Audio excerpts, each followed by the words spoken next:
Today, we're setting out to answer the question nobody asked. Could Gym Leader Brock become the Pokémon Champion of Sinnoh using Hardcore Nuzlocke rules? I'm your host and friend, the TRC, and together we're going to set out on one of the most ridiculous challenges I could come up with. Why ridiculous, you ask? Let's take a look at what we've got to work with. We'll be using Brock's team from Pokemon Let's Go, as I find it's most faithful to the Rock-type Gym Leader. We've got Aerodactyl, Geodude, Kabuto, Omanyte, and Onix to work with. Looking at it, you'll see some glaring weaknesses, and don't even get me started on the lack of status moves and setup options. The other reason this challenge is going to be hard, let's take a look at the gym leaders in Sinnoh. Oh, I also chose Pokemon Platinum and gave our rival a Turtwig, because apparently, I hate myself. Rourke, Gardenia, Maylene, Crash Awake, Byron, and Candace. 6 out of 8 gym leaders we are potentially going to struggle against without serious strategy and game knowledge. Now this is going to be a bit different from a normal Hardcore Nuzlocke on how we obtain our Pokemon, as we can't just catch Brock's team in the wild. What I've done is set up a PC with his entire team, and we're going to add one Pokemon of our choice to our party for every gym badge we earn. Brock's team only has 5 Pokemon, so we'll have our full team when we defeat Maylene for our 4th gym badge. Aside from that, the rules are the same. If a Pokemon faints, it must be released at the soonest possible time. Our Pokemon must be under the level of the next gym leader or final Elite Four member's ace, the item menu may not be accessed in battle, and the set battle mode must be used at all times. You can find the rest of the rules in the description below. We begin our journey in Sand Gem Town, with naught but a cute little Omanyte by our side, and a dream to become the Sinnoh Pokémon League Champion. Straight away, we get to grinding, which takes a long time when your Pokemon's only move is Constrict, but eventually, Omanyte reaches level 10 and learns Water Gun. We then begin battling the trainers to reach our goal of level 12, but we encounter Lass Samantha, who has a Budju, which brutally murders our cute little Omanyte. Lesson learned, at least it was early, pay more attention to the trainers on each route. That's a reset. This time, we grind up to level 12, dodge the battle demon that is Lass Samantha, and challenge our rival outside Jubilife City. The good news is, Turtwig hasn't learned Absorb yet, so this should be an easy victory. Our rival leads with a Starly, who Omanyte easily knocks out with a single Water Gun. Then our rival sends out Turtwig. It's a bit of a process, but we eventually get the knockout with Water Gun, without any trouble, as Turtwig only uses Withdraw for the entire battle. Impressive battle instincts. With our first rival battle out of the way, we head to Auberg City, and are immediately shown to the Pokemon Gym. Knowing it's a Rock-type gym, we're immediately out to assert some serious dominance in the Sinnoh region. We collect Rourke from the Auberg mine, level up our Omanyte to the cap, and head into the gym to earn our first badge. Rourke leads with a Geodude, and we answer with our only Pokemon, Omanyte. Omanyte outspeeds and gets the first knockout with a single Water Gun, then levels up to level 15, to help deal with a potential critical hit from Cranidos. Onix is up, and we're not worried at all. Onix is just, I wish the Pokemon got a rework. Onix outspeeds, and a Rock Throw does minimal damage thanks to its ridiculously low attack stat. Another Water Gun then gets us the second knockout. Rock then sends out his ace Pokemon, Granados. Granados outspeeds, but only uses Leer. Then another Water Gun easily allows us to get the final knockout and the victory, earning us the horribly outdated Coal Badge. Before you think it, not every gym is going to be this easy. We have some serious trouble coming up soon. You'll see me suffer soon enough. With our first gym badge, we head over to the PC and retrieve our second Pokemon of choice, Aerodactyl. Once we reach Floroma Town, we're up against our first challenge, the battle against Commander Mars and her Purugly. After collecting the key for the Valley Windworks, we challenge Mars. Mars leads with the Zubat, and we send out Aerodactyl, who is holding a Pecha Berry in case of Toxic. Aerodactyl brings Zubat to roughly a quarter with a Wing Attack, and Zubat does minimal damage with a Bite. One more Wing Attack gets us the first knockout. Out comes the threat, Purugly, which immediately hits with a Fake Out. Aerodactyl then outspeeds, and a Wing Attack does good damage, but so does Purugly with a Feint Attack. Another Wing Attack brings Purugly low, but its Aurum Berry activates, bringing it out of knockout range. Purugly hits with another Feint Attack, putting Aerodactyl into critical hit range. Not wanting to risk a critical when we don't need to, we switch into Omanyte, who is hit with a critical hit Feint Attack on entry. Good thing we switched. 2 more Water Guns then get us the knockout without slipping into any danger. Now we have one of the scariest sections of the run, where we basically need to rely on good luck for us to survive, Eterna Forest. This may not sound so bad, but there's one required double battle we have to engage with, and they've got a Pachirisu and a Beautifly, both easily able to knock out pretty much our entire team. Throughout this fight, we're completely at the mercy of the AI. Somehow though, we managed to get through on the first attempt. I was expecting this to be a reset at least 2 to 3 times. Aerodactyl manages to knock out Pachirisu with a Bite and Beautifly with a Wing Attack. Perfect. With the rest of the battles in Eterna Forest, we can either avoid them, or talk to the trainers individually to trigger a single battle. Eventually, we get to the exit, say goodbye to Cheryl, and arrive at Eterna City. The gym trainers are easily swept with Wing Attack from Aerodactyl, and we head off to grind up to the level cap before challenging Gardenia. Gardenia opens with a Turtwig, and we send out Aerodactyl, who does her thing. A single Wing Attack knocks out Turtwig, a single Wing Attack knocks out Charim, and a single Wing Attack knocks out Roserade. And just like that, we've earned the second gym badge. That's basically it for freebies. Every gym victory after this, we well and truly have to earn with strategy, and maybe a little luck. With the forest badge in hand, we head over to the PC and retrieve our Geodude, which should make dealing with electric type significantly easier from now on. We grind Geodude up to the level cap, then head over to the Galactic building to take care of some more story beats, mainly defeating Commander Jupiter and her dangerous Skuntank. Jupiter opens with a Zubat, and we send out Aerodactyl. Aerodactyl outspeeds and barely misses the knockout with a Wing Attack, before taking minimal damage from a bite. One more Wing Attack then knocks out Zubat. She then sends out her Skuntank. Aerodactyl outspeeds and does about a third with Wing Attack, but Skuntank hits hard with a Night Slash. Not having much of an option, we stay in and bring Skuntank low with another Wing Attack, and its Citrus Berry activates, but it only uses Poison Gas, so luckily we didn't need to dodge a critical hit. With Aerodactyl in knockout range, we switch into Geodude, who tanks a Night Slash on entry, another Night Slash brings Geodude low, but a Magnitude 9 easily knocks out Skuntank, securing us victory against Commander Jupiter. We head off towards Hearthome City, and Geodude has already made our life easier against electric types. The team is really starting to come together. We eventually arrive and Geodude evolves into a Graveler. Here we'll have to face Fantina, and we need a plan as our rock types have seriously low special defense and speed, basically asking Miss Magius to tear us apart. We backtrack to Eterna Forest where we pick up the Substitute TM and the Dread Plate for later. We grind up to the level cap, teach Substitute to Aerodactyl, and now we're prepared to challenge Fantina for the Relic Badge. Fantina leads with her Duskull, and we send out Aerodactyl. Aerodactyl outspeeds and uses Substitute, then Duskull lands a Pursuit with not enough damage to break it. For this reason, we start using Ancient Power, hoping for an Omni boost while recovering health with the Shell Bell. Ancient Power does less than half, but Duskull uses Will-O-Wisp, which is useless against the Substitute. The AI in this game can be confusing at times. The second Ancient Power brings Duskull into the red, and we get the Omni boost, a huge win. Then Duskull only uses Future Sight. Fantina uses a Super Potion, restoring Duskull to full health, and we use another Ancient Power, hoping we get lucky with another Omni boost. Our last Ancient Power gets the knockout on Duskull, and the Future Sight attack is taken by the Substitute. Fantina then sends out her Haunter, who is outsped and knocked out with a single bite from Aerodactyl. Then comes Fantina's ace Pokemon, the reason we were scared, a Miss Magius. Aerodactyl outspeeds and a bite brings Miss Magius deep into the red, but she recovers with a held Citrus Berry and responds with a Shadow Ball, breaking the Substitute. But one more bite and Aerodactyl knocks out the Miss Magius, earning us our third gym badge. That went perfectly. With the Relic Badge now ours, we head over to the PC where we retrieve our Kabuto, who is added to the team. It's not much of a journey to Veilstone City from here, but before we can leave, we need to complete another rival battle. I'm gonna skip over this battle a little, because nothing really interesting happened. Graveler knocks out Staravia with a Rock Throw, Grotle is knocked out by 2 Wing Attacks from Aerodactyl, Weasel is knocked out by a combination of Omanyte and Aerodactyl, and lastly, Ponyta is knocked out by a massive Magnitude 10 from Graveler. Everything's starting to come together. Before heading out, we're denied entry into Amity Square because we don't have a Pokemon cute enough. You're telling me this little guy with his big white eyes isn't one of the cutest Pokemon in the game? Lies and slander. We make it to Veilstone City, where the game opens up a lot for us. My nose tells me that this is my kind of town. And Graveler evolves into a Golem. We've got the department store, the game corner, and a whole lot of other options now available to us. Maylene is one of our first major hurdles to overcome. If we can't find a way to one-hit knock out our Lucario, chances are we're going to lose at least one team member. If there's going to be a sacrifice in this run, it's going to be because I can't think of any other option we have available to us, not as a quick fix. Meditite will be an easy knockout. One Wing Attack from Aerodactyl does it after some minor fake out damage. Machoke and Lucario will take more than one Wing Attack. And the reality is, they'll basically one-hit knock out our entire team except Aerodactyl with Drain Punch.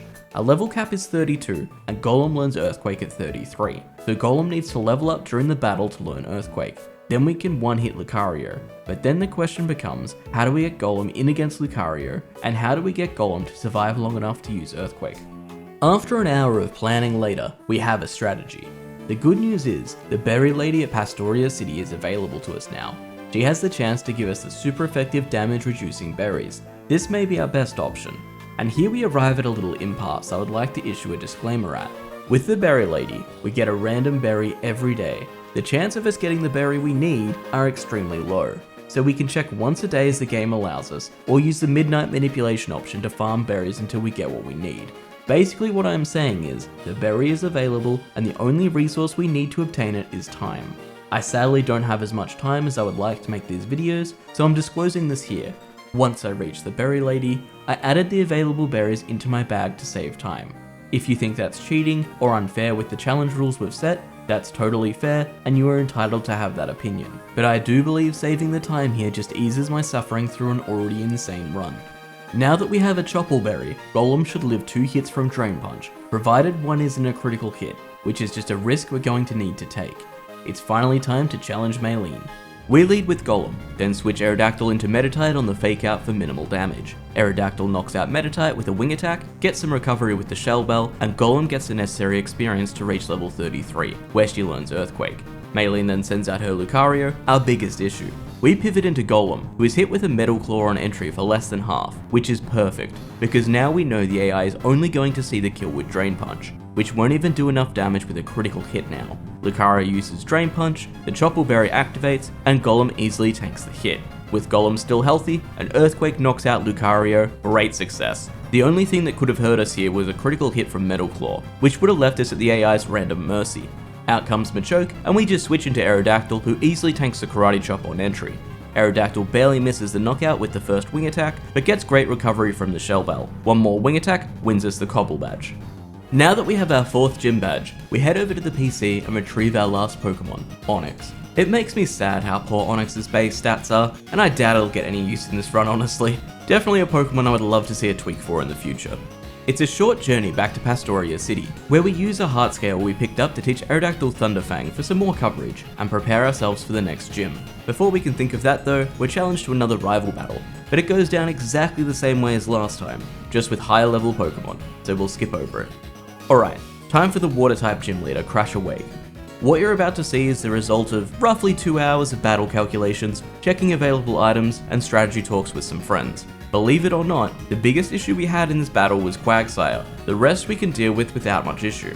The plan for Quagsire is to send in a Kabuto holding Suchiberry, who will tank a Water Pulse on entry, then outspeed to use Mega Drain and recover health, get hit by a Mudshot which will have reduced damage thanks to the Suchiberry, recover and get Quagsire into knockout range with another Mega Drain. Then it'll tank the last Mudshot before we switch into Aerodactyl, who will outspeed and get the knockout, then be in a position to defeat Floatzel.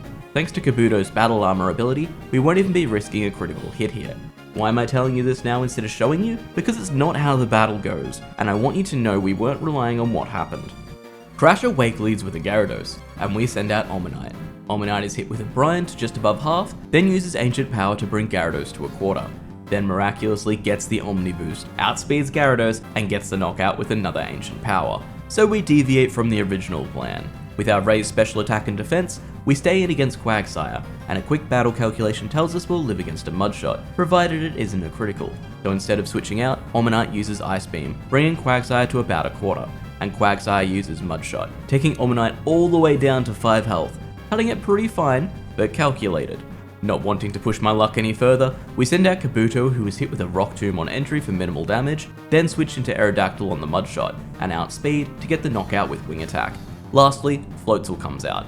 Aerodactyl is holding a Pasho Berry, so we'll survive a Brine here, but the first issue we have is Thunderfang is a range to kill once the Citrus Berry activates, and because we're holding a Pasho Berry instead of a Lens, there's a 5% chance we miss each attack. Aerodactyl uses Thunderfang, which connects for massive damage, and luckily we get the paralysis. Not part of the plan, but we'll take it. Bad news is, the Citrus Berry activates. We've just got to hope for a high roll on the next attack. Then, Floatzel is fully paralyzed. A huge win. Aerodactyl uses Thunderfang, and we barely miss the knockout. A high roll there would have been icing on the cake, but in reality, we're in a fine position here. The Brine damage is reduced by the Pasho Berry, and Crash Awake heals, so 2 more Thunderfangs are enough to get the knockout and earn us the Fen badge. With Crash Awake defeated, we venture back to Route 215 and give Cynthia's medicine to the Psyduck, who moves out of our way. We're careful to avoid the double battle with the Ace Trainers near the stairs, and I want to know who is responsible for designing the fog in this route. It's just frustrating. In Celestic Town, we have our first battle with Cyrus. A critical hit Ancient Power knocks out Sneasel, 2 rock throws from Golem knock out Golbat, and Omanyte knocks out Murkrow with an Ancient Power. Overall, an easy battle, but I'm starting to stress about the Distortion World battle for later on. Before leaving Celestic Town, we grab the black glasses and then head off towards Canalave City. Once we arrive, our rival promptly challenges us to a battle on the bridge. He leads with a Staraptor, and we send out Omanyte. Staraptor uses Double Team, but Omanyte still manages to connect with an Ice Beam for the knockout. Torterra is out next, and we switch into Aerodactyl, which is hit with a Razor Leaf for roughly a quarter. Aerodactyl outspeeds and a wing attack brings Torterra to roughly half, and we get some Shell Bell recovery before Torterra misses a Leech Seed. One more wing attack then gets us the knockout. Floatzel comes out, so we switch back an Omanyte who is hit with an Aqua Jet on entry for minimal damage. Then 2 Ancient Powers knock out Floatzel after some light Swift damage. Our rival then sends out his Heracross, our biggest issue in this battle. We switch into Aerodactyl who absorbs the Brick Break, then outspeeds to get the knockout with a single wing attack. Lastly, Rapidash is knocked out by an Earthquake from Golem after minimal damage from Takedown, and I'm having faith we'll get further than I thought. After the battle, Kabuto evolves into a Kabutops, perfect for later, and Omanyte evolves into an Omastar as we finish our grind up to the level cap. The only real issue we have coming up with Byron is his Magneton. It outspeeds most of our team, and a Mirror Shot will pretty much kill our entire team. To deal with this, we teach Earthquake to Aerodactyl, who will be our lead. Byron leads with his Magneton, and we send out Aerodactyl. Aerodactyl outspeeds, and Earthquake easily gets the knockout, then the stage is set for Omastar. Byron sends out his ace Pokemon, Bastiodon, and we switch into Omastar who easily tanks the Stone Edge on entry. Omastar outspeeds and sets up with a substitute, then Bastiodon only goes for Iron Defense. Omastar then brings Bastion down into the red with a Surf, it recovers with its held Citrus Berry, but then only goes for an Iron Defense again. Another Surf gets us the knockout. With only one Pokemon left, out comes Steelix, which is outsped and knocked out with a single Surf from Omastar, winning us our 6th gym badge. That was much easier than I thought it was going to be at the start of the challenge. But up next is Candace, which will be a huge issue. We visit Lake Valor and feel bad for all the Magikarp splashing around, then are challenged by Commander Saturn. Golbat is knocked out by the combined efforts of Aerodactyl and Kabutops, Toxicroak knocked out by 2 wing attacks from Aerodactyl, and Bronzor knocked out with 2 Surfs from Omastar. Upon returning to Lake Verity, we have our rematch with Commander Mars. Bronzor is knocked out by 2 Surfs from Omastar, Perugly manages to land 3 Hypnosis in a row, but is eventually then knocked out by an Aqua Jet from Kabutops. We then journey up to Snow Point City to challenge Candace for our 7th gym badge. Usually she's not an issue, but it is dumb how much trouble I'm having creating a strategy for this. After about an hour of battle calculations and strategizing, we've got a rough plan. We teach Omastar Substitute and give him a Shell Bell, then give a Yachi Berry to Aerodactyl, and we're ready to challenge Candace. Candace leads with her Sneasel, and we send out Omastar. Sneasel can barely hurt Omastar, and Ancient Power is arranged to get the knockout. In a perfect world, it wouldn't even get the knockout, because we're about to try and farm an Ancient Power boost. Sneasel hits with a Feint Attack for minimal damage, and Ancient Power barely misses the knockout. Perfect. While Candace heals, we set up a substitute to help us farm an Omni boost, and more importantly, have it up to take the hit from Abomasnow when we finally beat Sneasel. The substitute tanks the Feint Attack, and Ancient Power gets the high roll and knocks out Sneasel. Damn, no boost either. With our substitute up, Abomasnow isn't an issue as 2 Ancient Powers take it out, and the substitute takes the Focus Blast damage. A miss there would have been super helpful, but we're prepared for the worst. But still no boost. Piloswine is out next, but Omastar outspeeds, and a single Surf gets us the knockout. Next is Frostlass, the dangerous one. To make matters worse, Snowcloak is active, so our attacks have a chance to miss. The aim is to use Surf with Omastar, then after we take damage, switch into Aerodactyl, who outspeeds, which gives us 2 shots to kill with Crunch thanks to its held Yachi Berry. So really, if we miss one Crunch, we get a second shot at it. Frostlass outspeeds and uses Double Team. Oh no, really not what we need. But the Surf connects, bringing Frostlass to about a quarter, but the Citrus Berry activates, bringing her to roughly half. We now essentially have 3 attacks to get the knockout, and only 1 needs to hit. Odds are in our favor. Frostlass sets up another Double Team, which could be horrendous for us, but another Surf connects, and Lord Helix has truly provided. The strategy for this battle was pretty strong, and should we have missed the final Surf, we had a backup plan to get us a few extra shots, but at the end of the day, we were still at the mercy of the RNG. We're lucky it worked out. After some more story beats in which we're given a Master Ball, we find ourselves atop Spear Pillar, for one of the more RNG heavy fights of the game, our double battle against Commanders Mars and Jupiter. Both commanders lead with a Bronzong. We send out Omastar, and our rival sends out a Munchlax. The key to this battle would be knocking out Munchlax as quickly as possible to make it an actual 2v2. Omastar is perfect for this. Surf hits both the Bronzongs and Munchlax, bringing them all to under half, and a second Surf knocks them all out. Commander Mars sends out her Perugly, Jupiter a Golbat, and our rival a Rapidash. With the Golbats in play, we switch into Aerodactyl, as we know the Golbats in this battle know Mega Drain, and are hit with a Shadow Claw and Mega Drain on entry. Our ally just uses Will-O-Wisp. Wing Attack barely hurts Perugly, who strikes back with another Shadow Claw. Our rival applies another burn, and Golbat locks in Rapidash with Mean Look. With Aerodactyl low on health, we switch into Golem, and Perugly targets Rapidash with a Slash. Rapidash then does huge damage to Golbat with a Fire Blast, and it responds with a Sludge Bomb. Hoping a Mega Drain won't kill Golem, we stay in. A Slash from Perugly brings Rapidash into the red, a Fire Blast from Rapidash knocks out the Golbat, and a Rock Throw from Golem does minor damage to Perugly. With Golbat out of the way, we're not so worried about Golem here.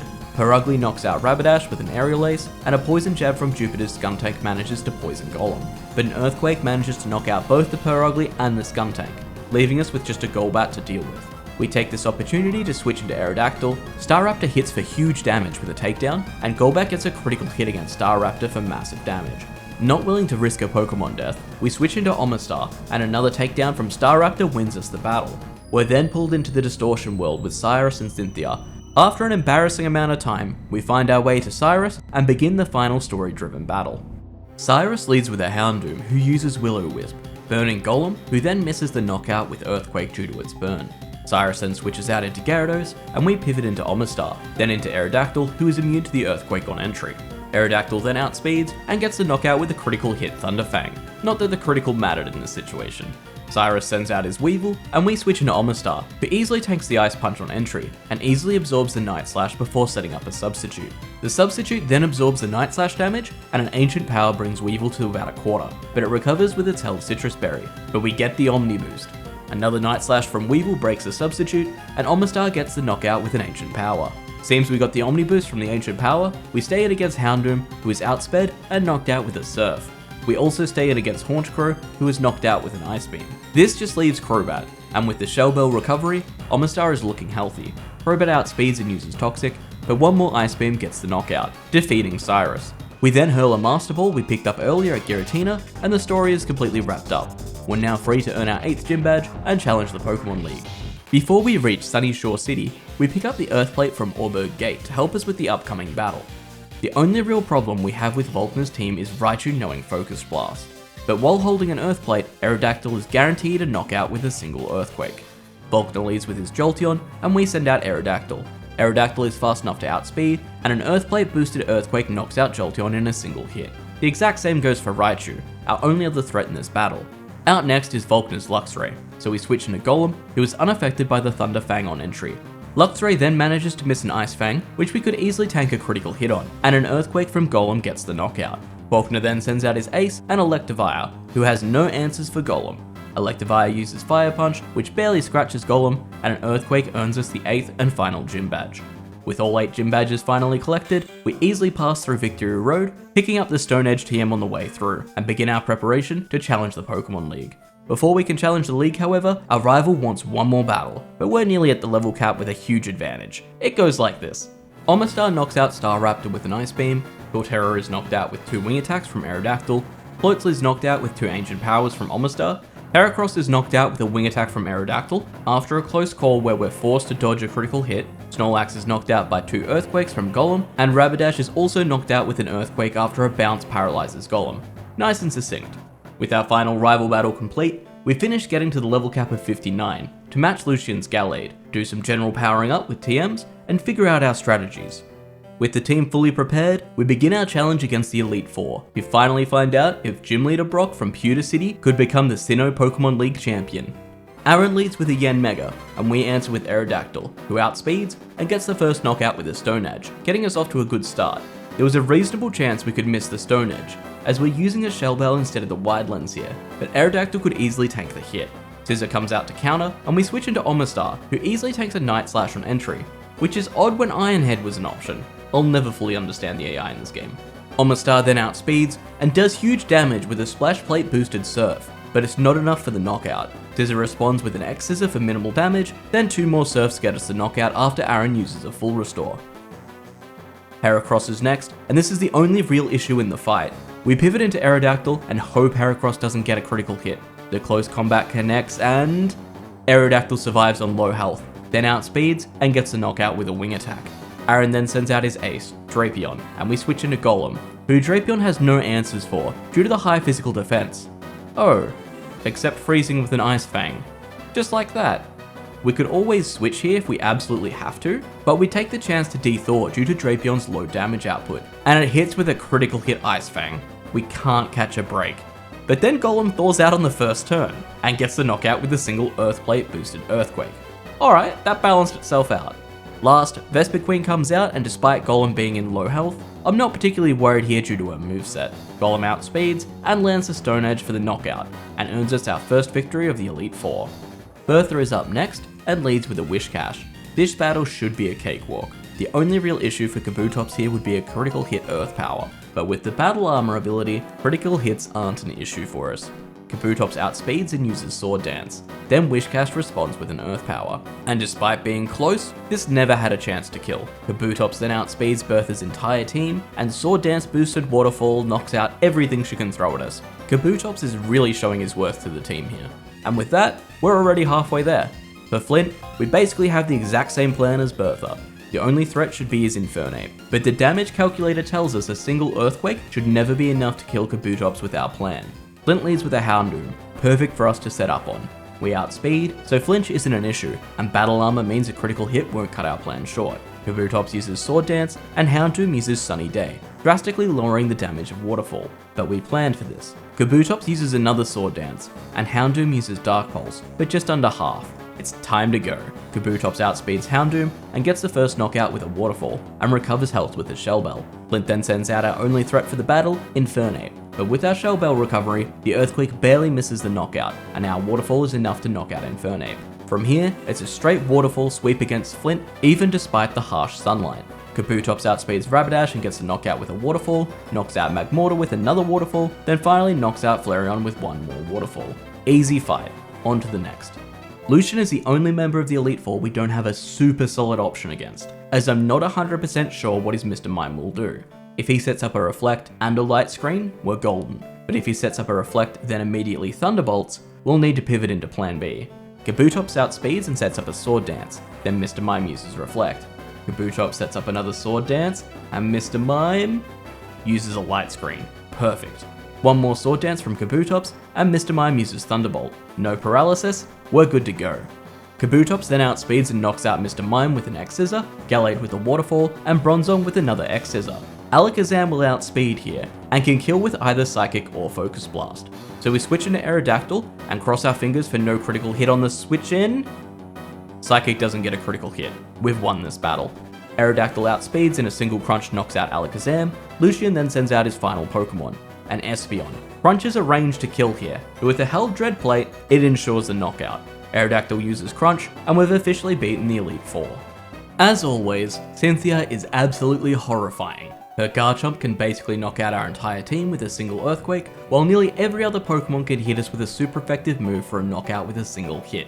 We do have a plan though, but if anything goes wrong, or I've predicted badly, we lose.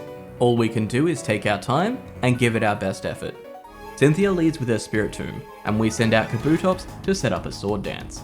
The only threat we have against Spiritomb is if it uses Shadow Ball and gets the special defense drop. Every other situation we're prepared for. Kabutops outspeeds and uses the first Sword Dance, and Spiritomb uses Shadow Ball, but doesn't get the defense drop. Perfect. Waterfall won't kill with the single Sword Dance we've set up, but we want the recovery and Cynthia to heal, so we can get an extra free Sword Dance in. Spiritomb is brought low, and flinches. We weren't planning this, but we'll take the win. Shell Bell recovery would have been enough to get us through on its own. Cynthia uses a full restore, and Kabutops sets up one final Sword Dance, then gets the knockout with Waterfall. Kabutops then outspeeds Roserade and gets the knockout with an X Scissor, and Lucario is sent out, which is why we originally needed the Shell Bell recovery, to stop a kill with extreme speed. With all the health we've got now though, Kabutops outspeeds and gets the knockout with a Waterfall. And now, Cynthia's Garchomp. And we've had to make a decision that pains me. It's time for Kabutops to sacrifice himself for the team. Garchomp will outspeed and kill with an Earthquake, and we need some damage on Garchomp. Die well, brave warrior. Kabutops outspeeds by using Aqua Jet for just less than half damage, and Garchomp uses Earthquake. But Kabutops survives on 3 health. If I had used Waterfall here, Garchomp would have been knocked out with an Aqua Jet, but this was not a situation I had planned for. And not wanting to bring Garchomp into heal range, we have to let the Valiant Survivor go anyway. Garchomp outspeeds and kills Kabutops with an Earthquake. Kabutops has truly earned his place in Valhalla after the display he put on throughout the Elite Four. May you rest in peace. We send out Omastar, who absorbs the Earthquake thanks to the Suture Berry, then connects with an Ice Beam for the knockout. But next is Togekiss, which is a real threat to our team. We pivot into Onix for a sacrifice. We need to get out Aerodactyl unharmed. Onix is lost to an Aura Sphere, and I hope he can rest peacefully knowing he's finally done something for the team. We send out Aerodactyl, who is holding a Wide Lens to help with accuracy, and Stone Edge connects, but doesn't get the knockout thanks to Togekiss's insane bulk. A Water Pulse then brings Aerodactyl to under half, but she lands another Stone Edge to knock out Togekiss. Only one Pokemon left, Melodic. Sadly, it's time to say goodbye to Aerodactyl. You carried a lot of this run, but it's the only way. Golem is waiting in the back holding a Pasho Berry, and will be able to get the final knockout with an Earthquake. Aerodactyl outspeeds and connects with a Stone Edge. Thank you for your service, and goodbye, dear friend. But it's a critical hit, knocking out Melodic. Aerodactyl and Omastar have both been MVPs of this run, and now they both get to cross the finish line together. Incredible. I've always dreamed of having someone like you, someone who's kind and talented and beautiful as you are. And now you've made all my dreams come true, yes! Omastar and Aerodactyl. With that, Cynthia is defeated, and we have proven that with the right plays, strategies, and utilizing available items, Brock could become the Pokémon League Champion of the Sinnoh region. This has been my absolutely favorite challenge to date, and I can't believe we were able to complete it. The amount of strategy, research, and damage calculations that went into making this possible was absurd, and I truly hope you enjoyed our journey together. Next time you play through Kanto, don't mess with Brock. He's a champion now. If you made it this far in the video, I appreciate you taking the time to check out a new creator, and it would be fantastic if you'd consider leaving a like to help with the YouTube algorithms. Believe it or not, your like can make a massive difference. If you enjoyed the journey we've been on, please let me know in a comment below which other gym leader or characters you believe deserve a shot at becoming the Pokemon Champion. This challenge took a lot of time, but if there's enough interest, I'd love to do it again. I am the TRC, and I hope you enjoyed our quest to become the League Champion in Pokemon Platinum as Gym Leader Brock.